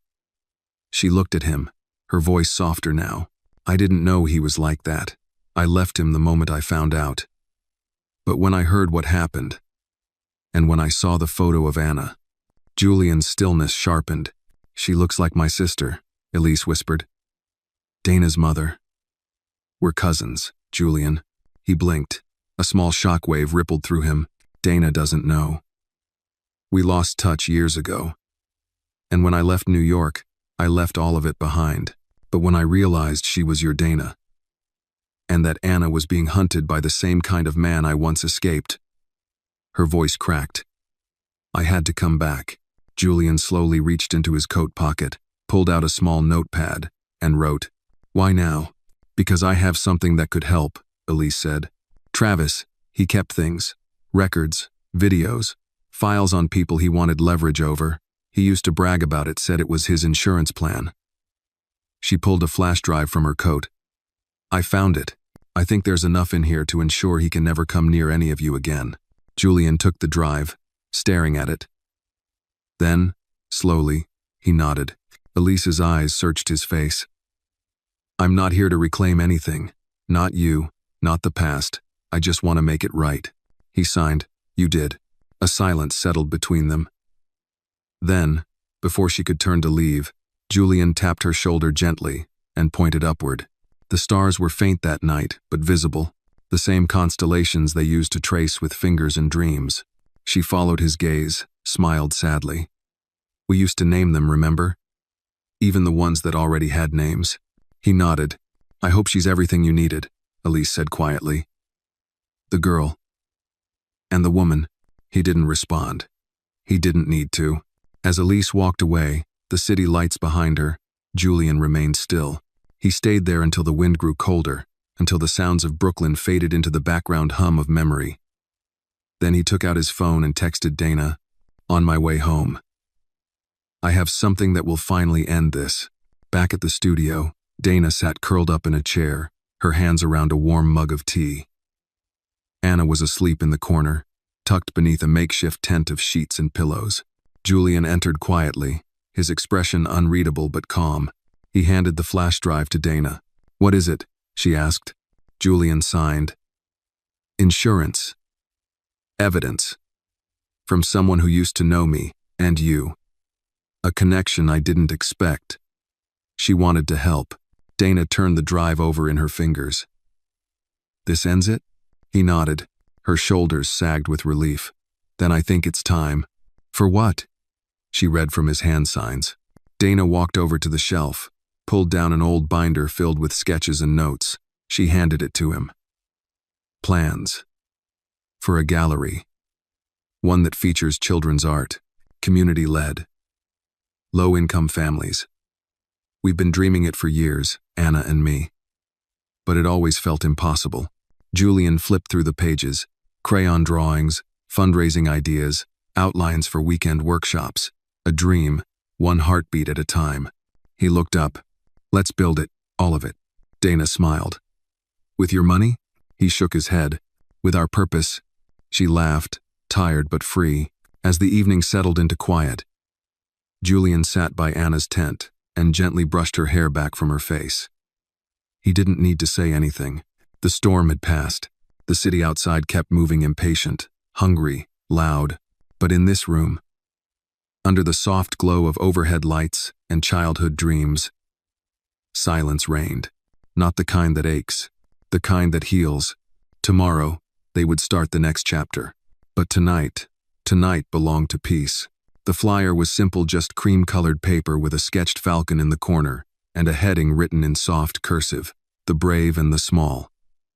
An art show by the children of New York. At the bottom it read, "Opening night. Saturday, 6 p.m. Community Studio, 134 Mercer Street." Julian sat behind the glass window of the studio that morning, sipping black coffee, watching as volunteers hung up the last pieces of art. The floor smelled of wood polish and paint thinner. The walls, once bare, now bloomed with drawings and brushstrokes from dozens of children, each piece a tiny war cry of imagination. Anna's Justice Falcon was front and center, larger now, reimagined on canvas with help from Dana's steady hand and Julian's guidance. Below it, a small placard. "Even the quiet ones protect us. Anna, R." Outside, a soft drizzle dampened the sidewalks, but no one seemed to mind. Parents bustled in and out carrying snacks, folding chairs, and camera equipment. An elderly jazz trio warmed up near the corner with a saxophone, upright bass, and gentle snare brushes. It wasn't just an event. It was a declaration. Dana walked in from the back entrance, cheeks pink from the cold, scarf slightly crooked. Julian looked up, gave her a nod. He signed. "Nervous?" She exhaled through a half smile. "Terrified. But in the good way, I think." He handed her a clipboard with the guest list. Every name checked off was a little victory. Local teachers, librarians, social workers, shop owners, even a city council member who had once voted against community grants but changed his mind after reading about Anna's mural in the school paper. Julian tapped a name near the bottom. Dana glanced down and raised her brows. "Marcus?" she said. "I thought he hated these kinds of things." Julian smirked and signed. "He's allergic to feelings. But not to justice." They both laughed. By 5:30, the studio was buzzing. String lights twinkled from the rafters, and the smell of sugar cookies mingled with hot apple cider. Anna, in her favorite yellow dress and polka-dot rain boots, held Julian's hand tightly. She had a name tag that read "Artist" in glitter letters and a plastic lanyard that she insisted made her look official. Julian knelt beside her and signed. "Tonight is yours. Be proud. Be loud." She grinned. "Even if I'm a quiet superhero?" He nodded. "Especially then." The doors opened. People flooded in, curious neighbors, old friends, strangers who had seen the flyer taped to a bus stop. Music drifted through the space. Conversations grew and intertwined. Everywhere, children explained their creations, parents beamed, and laughter spilled like sunlight through the studio. Julian stayed mostly in the background, a watchful presence, nodding graciously when someone recognized him and thanked him for the funding, for the space, for believing. But it wasn't belief that had built this place. It was need. A space where children could be loud without shouting, where silence wasn't punishment, but a sanctuary for expression. Halfway through the evening, Dana stepped onto a small makeshift stage, holding a microphone. "Thank you all," she began, her voice just above the noise. "I've never been great with speeches. I'm more of a paintbrush person. But tonight belongs to our kids." "No." She glanced at Anna, who gave her an enthusiastic thumbs up. "When my daughter started drawing justice falcons and stars with eyes, I thought she was just playing. But now I see what she was doing. She was making sense of the world, processing what hurt, what healed, what mattered, and I think every child in this room has done the same. So thank you for showing up, for listening to what they see. A round of applause rose, warm and unforced. Dana looked at Julian, and a special thanks to someone who taught me that silence isn't absence, it's intention. That quiet people don't lack voice. They just speak differently. She motioned for him to join her on stage. Julian shook his head slightly, but Anna tugged at his hand. "Please," she whispered, "just for a minute." He walked up, slowly, reluctantly, but with pride in every step. Dana handed him the mic. He stared at it for a long beat. Then, quietly, raspily, he spoke. "Thank you for hearing us, even when we didn't speak." The room went still, and then the applause came again, full, rising, echoing between the painted walls and open beams. Not for a billionaire, not for a silent man, but for someone who had made space for stories to grow, even when his own was still healing. Afterward, as the crowd thinned and twilight turned the sky lavender, Julian sat by the window once more. Anna crawled onto the bench beside him, chewing a sugar cookie, crumbs on her cheeks. "You were brave up there," she said, mouth half full. He smiled. She leaned her head against his arm. "You should talk more. You sound like a wizard." Julian laughed, soft and true. Dana joined them, her voice quiet. "You've changed things, you know." Julian shook his head. "You have," she insisted. "This place, this night, it's not just a gallery. It's a promise. That every kid has a place to belong." Julian looked at them both, mother and daughter, warm and safe beside him, and for a fleeting second, he didn't think about the past. Not Elise, not the broken days, not even the shadows that had once loomed over them. He thought only of now, of colors and light, of a Justice Falcon watching from above, and the crooked chair waiting beneath the tree. Monday brought rain, not the kind that taps gently against windows, but a heavy, insistent downpour that made even the bravest New Yorkers stop beneath awnings and readjust their plans. The city felt slower, quieter, as if it too was taking a breath after the gallery's storm of joy. Julian stood at the window of his apartment overlooking Central Park, a mug of untouched tea cooling on the table beside him. He watched as people hurried by in soaked jackets, holding newspapers above their heads. He wasn't thinking about business meetings or stock alerts. He was thinking about names. The night of the gallery, someone had slipped him a card. No introduction, just a soft press of fingers to his palm and then gone in the crowd. The card read only, Blake Foundation, tax records flagged, nonprofit inquiries pending. You'll want to see this. No name, no phone number, just a warning. Julian had spent the weekend sorting through financials with Marcus. Their investigation uncovered irregularities, misallocated funds in a sub-charity he'd never personally approved, accounts opened under the foundation's name but connected to private shell companies. Someone had been siphoning money. For how long, they still didn't know, but one name kept coming up: George Wellman, a former board advisor. Trusted, clean record. And the man who had overseen the foundation's community outreach division for years. Julian sent the report to Marcus that morning. His message was simple: find him. Quietly. Meanwhile, Dana sat at the edge of Anna's school auditorium. Her hands clutched a school newsletter. But her mind was elsewhere.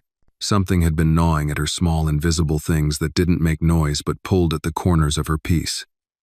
Since Elise's visit, since Travis disappeared, since the gallery, she'd felt safe, but also watched. She tried to shake it off. The principal called her name. She blinked and rose to the stage. Today she was speaking to a group of parents about the new community art initiative. A simple pitch. 10 minutes, tops. But as she looked at the crowd, something in the back row caught her attention: a man, face half obscured by a hat, arms crossed, eyes fixed not on her, but on Anna, who sat 2 rows ahead, swinging her legs and flipping through a picture book. The man looked familiar, but Dana couldn't place him. Her voice stumbled. Julian noticed too. He'd arrived 5 minutes before, quiet as ever, taking a seat near the exit. When he saw Dana's focus shift, when he followed her gaze, He tensed. He stood, walked down the aisle. The man in the back shifted. Julian stopped beside him. His voice was barely audible but firm. "Do you need help finding your seat?" The man didn't answer. Julian didn't move.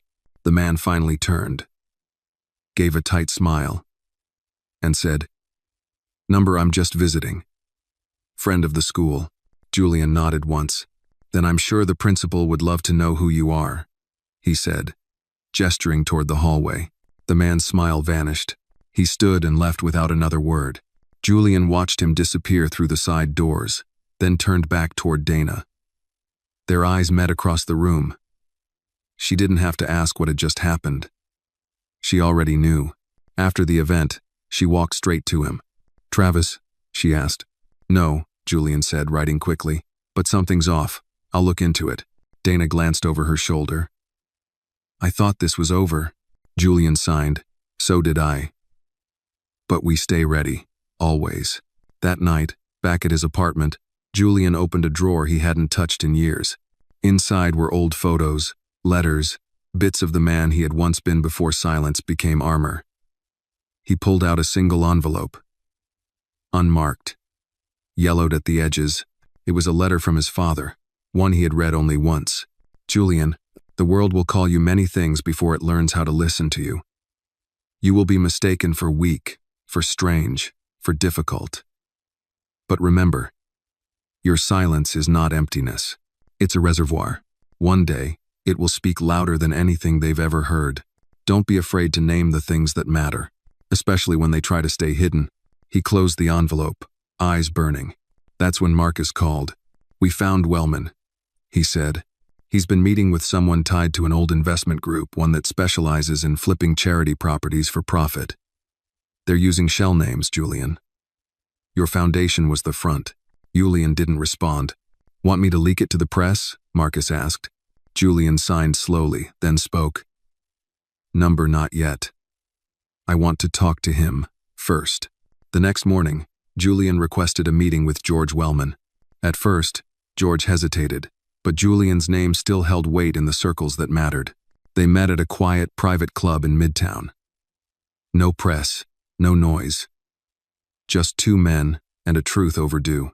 "Well, if it isn't the prodigal founder," George said, shaking his hand with too much cheer. "It's been years, Julian. I barely recognize you." Julian didn't bother with pleasantries. He handed over a folder. George flipped through it, face darkening. "That's exaggerated," he said finally. "These things happen in big systems. A few numbers out of place." Julian signed, slow and sharp. "You stole from the children we were supposed to serve. You bought property under ghost names. You laundered public trust." George's smile faltered. "Be careful what you accuse people of." "Julian." Julian leaned forward. "You're going to return every cent. You'll resign, publicly.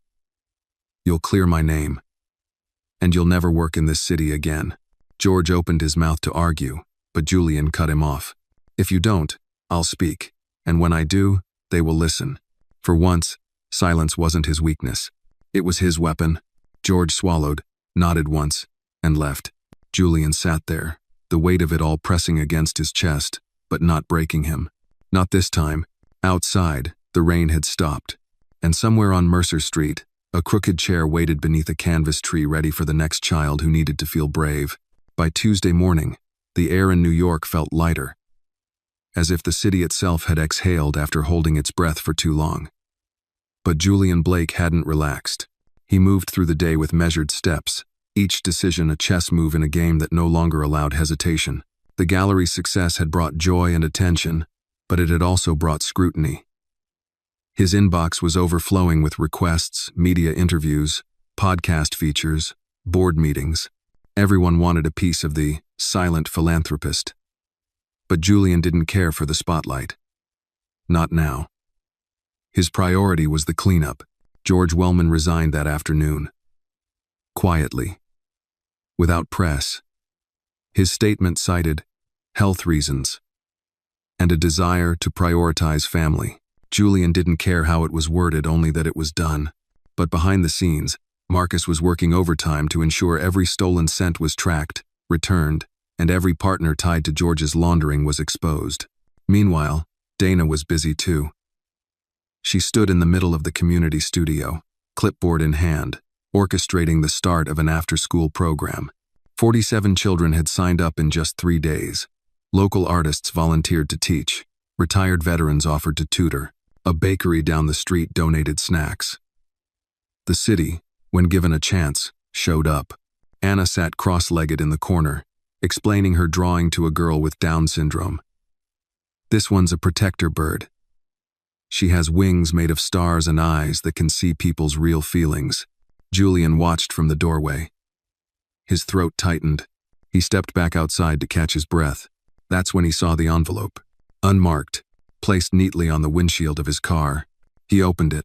Inside was a single photograph, grainy, black and white, dated 10 years ago. It showed a younger Julian in a hospital hallway, standing beside a man he barely recognized at first. Travis Carter. On the back, scribbled in red ink, "You never knew the whole story." But I did. Julian stood motionless. This wasn't over. Later that evening, Julian sat in the quiet of his penthouse, the photo laid out before him, the city humming in the background.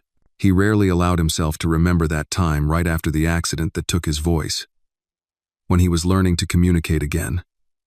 When his company was new and fragile. And trust was a rare currency. Why had Travis been there? Why hadn't he seen it? Julian dug through old archives, emails, hospital records, company logs. Piece by piece, a pattern emerged. Travis hadn't just been an ex of Dana's. He'd been circling Julian long before that. Working as a low-level tech consultant at a firm Julian contracted for during his rehabilitation. His access had been limited, but just enough to learn Julian's vulnerabilities. Enough to manipulate. Enough to plan. And then there was a second envelope, delivered by courier this time. No return address. Inside was a USB drive. A note. "Play this, then decide who you really trust." Julian plugged it into his laptop. A video loaded, shaky, grainy.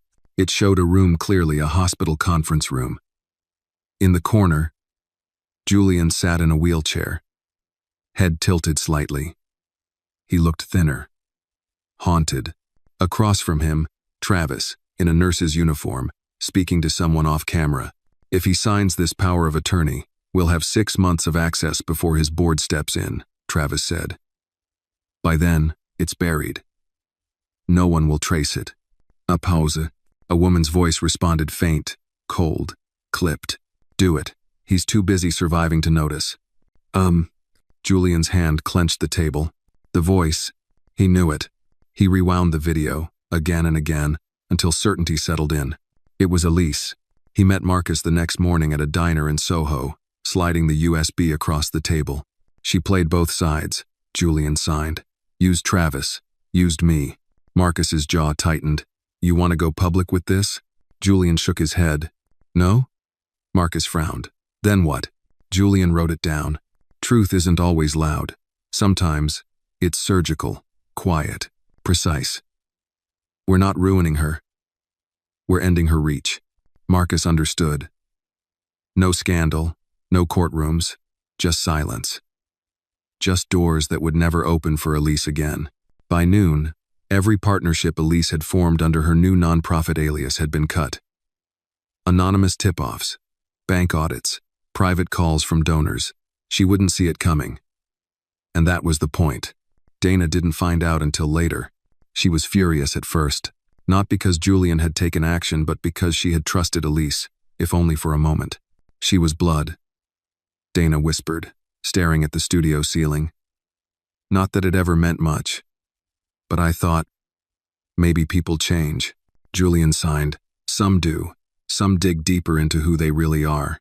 Dana's voice cracked. "She used my daughter as leverage." Julian reached out and took her hand. "Anna is stronger than both of us. And untouched by their poison." Dana nodded slowly, her anger giving way to grief. "And beneath it, resolve. She doesn't need to know," she said. "Not yet." Julian agreed. Some truths were better left quiet. at least until the soul could hold them without breaking. That night, back at the studio, Julian and Anna sat beside the newly finished Truth Chair, a beautiful handmade creation of oak and walnut, polished smooth, with a small hidden drawer tucked beneath the armrest. Anna had placed a folded piece of paper inside it. No one knew what it said, not even Dana. Julian ran his fingers along the grain of the wood. Anna looked up at him, blinking sleepily.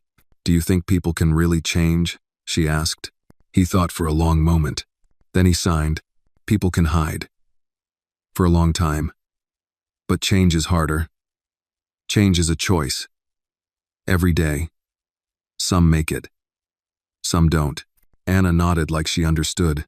Then, without a word, she stood on tiptoe and kissed his cheek. "Good night, Mr. Blake." He watched her skip off toward the couch, blanket dragging behind her like a cape. Dana turned off the lights. Julian remained seated in the Truth Chair, surrounded by silence and wood, and the echo of names that no longer held power. The war was nearly over, but one final piece remained. One final shadow to face.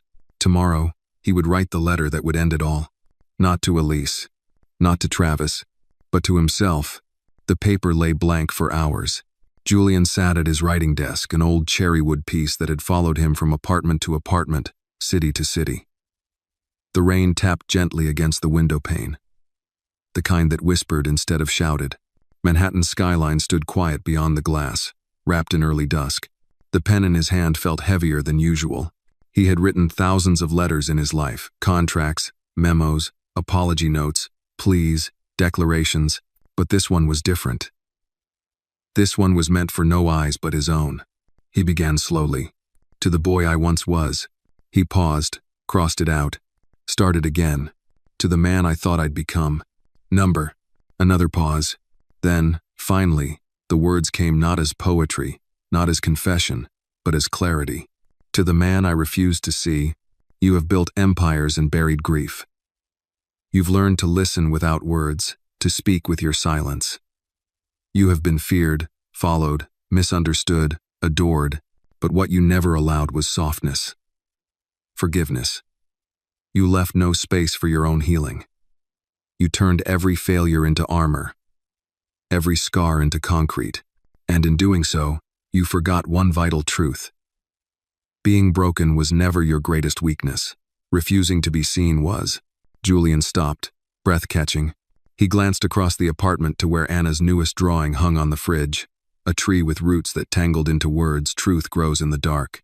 She had drawn it after asking him if trees were scared of winter. He smiled faintly. His pen moved again. "You don't need to win anymore. You don't need to prove you survived. You did. You're here. But now it's time to live. Not with fists, but with open hands. Not with shame, but with memory. Not with vengeance, but with peace. Let go. The weight isn't yours anymore." He folded the letter, slid it into an envelope, and placed it into the small drawer beneath the armrest of the Truth Chair. The next morning, Dana found him there, asleep in the chair, the envelope untouched beside his fingers. She didn't wake him. Instead, she quietly made breakfast. Pancakes with cinnamon, sliced apples, coffee strong enough to keep history at bay. When Julian eventually stirred, the light had shifted. It spilled golden through the studio windows, bouncing off the canvas-covered walls and warming the hardwood beneath their feet. Dana handed him a mug and sat across from him. "You wrote it," she said, not asking. He nodded. She didn't press to read it. Some stories weren't meant to be shared. Just finished. Later that day, Marcus arrived. He brought papers. Lots of them. Legal closures. Final transfers. The complete dismantling of every hidden company Travis and George had ever created under Julian's name. It was done. Clean. "No more shadows," Marcus said. Julian raised his glass of iced tea and gave a slight smile. Anna walked in mid-meeting, messy hair and shoelaces untied. She held a large envelope in her hand, proudly. "I submitted my art portfolio," she announced. "For the youth grant you helped start." Julian blinked, surprised. Dana looked at her. "Sweetheart, you don't need the grant. You helped build it." "I know," Anna said. "But I didn't want any special treatment. I wanted to earn it. Julian's eyes welled with something between pride and awe. He signed, "You already did." That night, they threw a small celebration at the studio. Nothing big, just the core of them. Dana, Anna, Julian, Marcus. A few of the volunteers who had become family. They ate takeout from a little Caribbean spot Anna insisted had the best plantains in the galaxy, and someone brought out a record player with old soul vinyls that scratched just enough to feel alive. Julian even danced, or what resembled dancing, a shuffle and a sway, Anna standing on his shoes and laughing uncontrollably. When the lights dimmed and the music softened, Dana stood beside him. "You feel it, don't you?" she whispered. He looked at her. "What?" he signed. "The shift, the ending, the beginning." He nodded once. Then she added, almost as an afterthought, "You know, you never told me what you wrote in the letter." He tapped his chest. "Forgiveness. For him. For me." Dana exhaled, moved closer, and rested her head against his shoulder. "I think that's the bravest thing you've ever done." Julian didn't reply. Because she was right. The next day, Julian met with the city council for the final approval of a new art wing, the Blake Center for Quiet Voices. It would be the first space in the city fully dedicated to neurodivergent and differently abled youth in the arts. Fully accessible, fully free. When the vote passed unanimously, there were handshakes and flashes from cameras, but Julian didn't smile for the press. He smiled for Anna waiting at home, already sketching the mural she planned to paint across the Blake Center's back wall. It would be of a single chair beneath a tall tree, and in the branches above, perched high, would be the Justice Falcon watching silently, wings wide, eyes kind. The grand opening of the Blake Center for Quiet Voices arrived, not with fanfare, but with steady grace. The sun rose over the city with a gentle clarity, brushing the skyline in gold. As if the universe itself knew the weight of this day, not loud, not flashy, but deeply important. Julian stood in front of the new center wearing his usual dark coat, hands tucked behind his back. He watched as the first families arrived, children gripping sketchbooks. Some nervously, some with beaming pride, parents with quiet hope in their eyes, volunteers adjusting signs, teachers welcoming guests with warm voices and open palms. The building itself stood like a promise. Steel and glass framed a space filled with soft textures, wide hallways, color-coded signage in large fonts, and art from the community hanging like memory on every wall. But most noticeable was the giant mural on the exterior, Anna's falcon perched atop a massive tree that stretched 3 stories tall. Its wings arched wide, and its feathers were painted with hundreds of tiny fingerprints. Every child who had contributed to the center had left their mark there. Beneath the tree, a wooden chair sat, just like the one in the studio. Julian had named it the Listening Tree. Anna, now 7, stood beside it that morning. She wore a blue dress dotted with tiny stars, her hair in 2 playful buns. When Julian approached, she grinned and pointed up at the falcon. "I gave her a name," Anna said. He raised an eyebrow, signing, "Oh, Justice," she replied proudly. "Because she always shows up when it matters. Like you." Julian knelt beside her and signed, "I think she's more like you. Brave. Kind. Unshakable." Anna leaned in, whispering, "She doesn't need to talk. She knows." He smiled.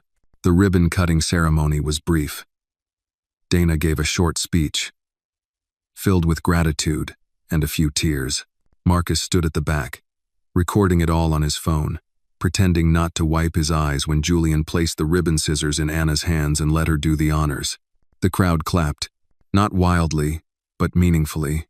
Afterward, the center opened its doors. Children explored the art rooms, reading nooks, recording studios designed for those who communicated through music, movement, or silence.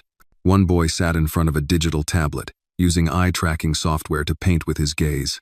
A girl used clay to mold a sculpture of her dog, her hands never stopping, even as she giggled through her stutter. Julian moved through the rooms like a gentle tide. He didn't need to speak. He just needed to be present. In the recording room, a teenage boy played a quiet jazz piece on the piano. In the sensory garden, wind chimes whispered as a little girl lay on the grass, palms open to the sky. Every detail had been thought through. Every space designed to whisper one message: you belong. Outside, reporters lingered, hoping for a comment. Julian stepped out briefly, nodded politely, but offered no words.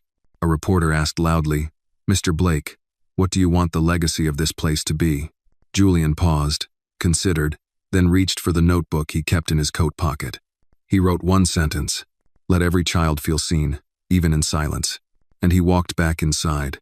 That evening, after the last families had left, Julian, Dana, and Anna remained behind to lock up. The studio was quiet. Anna curled up on a beanbag, fast asleep beneath a fleece blanket with stars on it. Dana and Julian stood near the tree mural, arms crossed, not speaking for a while. She used to dream so small. Dana finally said, eyes on her daughter, "Just a dog, a backyard, maybe a best friend." Now, she's dreaming in constellations. Julian sighed, because someone believed in her enough to listen. Dana turned to him. "You've changed both our lives." He looked down, a soft smile in his eyes. Then she added, "But you also let us change yours. And that's not something many men like you allow."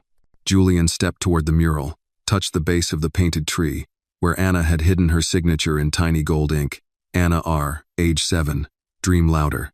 He pulled something from his pocket and handed it to Dana. It was the letter, the one he wrote in the truth chair. Still sealed. "I thought you said it wasn't meant to be read," she said, holding it gently. Julian signed. It wasn't. Until now. Dana clutched it to her chest, and for a moment, tears pooled at the corners of her eyes. She didn't open it. Not yet. But she understood the weight of the gift. Outside, the city breathed its nighttime rhythm, cars humming, footsteps echoing, laughter and sirens threading through the dark. But inside the Blake Center, only warmth remained. Julian sat down in the replica of the truth chair placed beneath the mural tree, his eyes closed. Not from exhaustion, but contentment. He could still feel the ghosts, Elise's manipulation, Travis's threats, George's betrayal, but they no longer held him hostage. He had rewritten the narrative. Not with vengeance, but with presence. Not with noise, but with meaning. Anna stirred, looked up sleepily, and saw him there. She walked over, crawled into his lap like she had so many times before, and rested her head on his chest. "You're my tree," she murmured. "Even when it's stormy." Julian kissed the top of her head, and in the silence that followed, beneath the painted wings of a falcon and the glow of 1,000 fingerprints, Julian Blake finally understood justice had never been about revenge. It had always been about creating the kind of world where kindness was louder than cruelty, where broken things were not thrown away, but restored, where even the quietest voices could be heard, and the smallest girl could change the course of a man's life, and maybe, just maybe, the course of the world. The story of Julian Blake and little Anna reminds us that healing does not always come in grand gestures or loud declarations. It often arrives quietly, through kindness, connection, and the courage to be seen. It teaches us that no matter how broken we feel, redemption is possible when we choose truth over silence and compassion over vengeance. Sometimes, it takes the innocence of a child to remind a grown man that strength lies not in control, but in vulnerability. And most of all, it shows us that justice isn't always about punishment. It's about creating a world where every voice, no matter how quiet, matters.